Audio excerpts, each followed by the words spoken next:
মাত্র ৭৫ টাকা খরচ করে বাসায় ৩০০ টাকার চিজ তৈরি করে নিলাম। এই চিজটা বানানো কিন্তু খুবই সহজ, আপনারা যে কেউই তৈরি করতে পারবেন। যদি দোকান থেকে কিনতে যান চড়া দামে কিন্তু এই চিজটা কেনা লাগে। নমস্কার, সবাইকে স্বাগত জানাচ্ছি নতুন আরও একটি রেসিপি দেখার জন্য। মূল রেসিপিতে চলে আসলাম। চিজটা তৈরি করার আগে প্রথমে লাগবে হচ্ছে ভিনেগার। এই ভিনেগারটা কিন্তু যে কোনো বড় বড় মুদির দোকানে পেয়ে যাবেন এবং সুপার শপেও পেয়ে যাবেন। এখনই একটা বাটি নিয়েছি আমি, এই যে চামচটা দেখতেছেন এই চামচের 1 চামচ নিয়েছি ভিনেগার। ভিনেগারটা নেয়ার পরে আমি এখানে দিয়ে দিব 2 চামচ জল। 1 চামচ ভিনেগারের জন্য 2 চামচ জল আমি দিয়ে দিলাম। দিয়ে আমি এই জলটা ভালোভাবে একটু মিশিয়ে নিব। মিশিয়ে নেওয়া হয়ে গেছে, এবার চুলায় চলে আসলাম।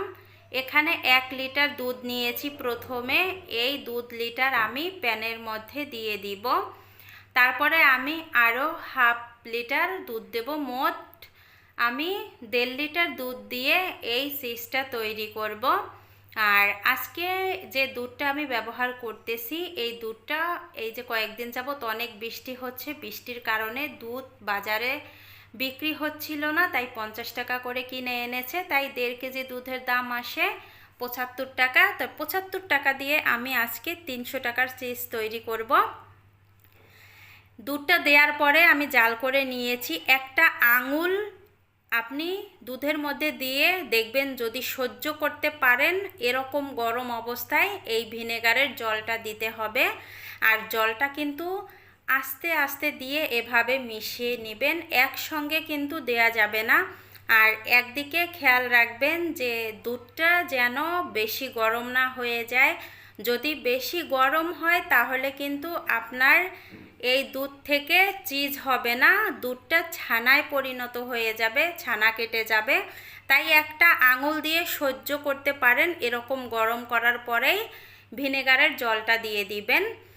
দেখেন ভিনেগারের জলটা দেওয়ার পরে একেবারে চিজটা তৈরি হয়ে গেছে, এক জায়গায় চলে এসেছে। দেখেন এখানে খুবই গুরুত্বপূর্ণ একটি কথা আমি বলতে ভুলে গেছি, সেটা হচ্ছে যখনই দেখবেন যে আঙুলটা সহ্য করতে পারেন দুধের মধ্যে, তখনই কিন্তু গ্যাসটা বন্ধ করে দিবেন। গ্যাসটা বন্ধ করে তারপরে দিবেন ভিনেগারের জলটা।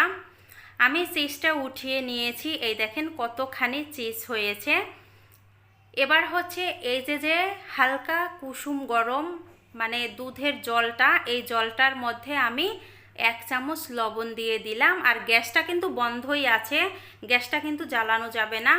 এখন এই লবণ জলের মধ্যে আমি এই চিজটা একটু মিশিয়ে নিব, যাতে লবণটা এই চিজের মধ্যে ঢুকে যায়। এজন্য এপাশ ওপাশ করে 1 মিনিটের মতো জলের মধ্যে ডুবিয়ে রাখবেন। এরপরে আমি উঠিয়ে নিয়েছি। উঠানোর পরে কাজ হবে হালকাভাবে চেপে চেপে এর ভিতরে যে জলটা থাকবে সেই জলটা কিন্তু বের করে নিতে হবে।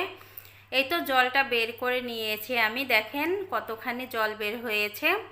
এবার আমি একটা কাপের মধ্যে এই চিজটা রেখে দিলাম। আপনারা চাইলে বাটি কিংবা কাগজের মধ্যেও রাখতে পারেন, কাপের মধ্যে যে রাখতে হবে এমন কোনো কথা নেই। এখন একটা কাগজে মুড়িয়ে আমি রেখে দিব ফ্রিজের মধ্যে 3-4 ঘন্টা।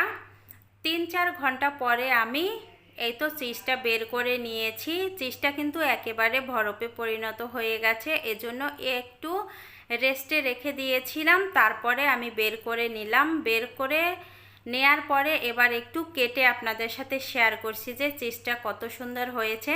আর এই চিজ দিয়েও আমি একটি রেসিপি আপনাদের সাথে শেয়ার করব। আজকের ভিডিওটা এখানেই এন্ড করলাম।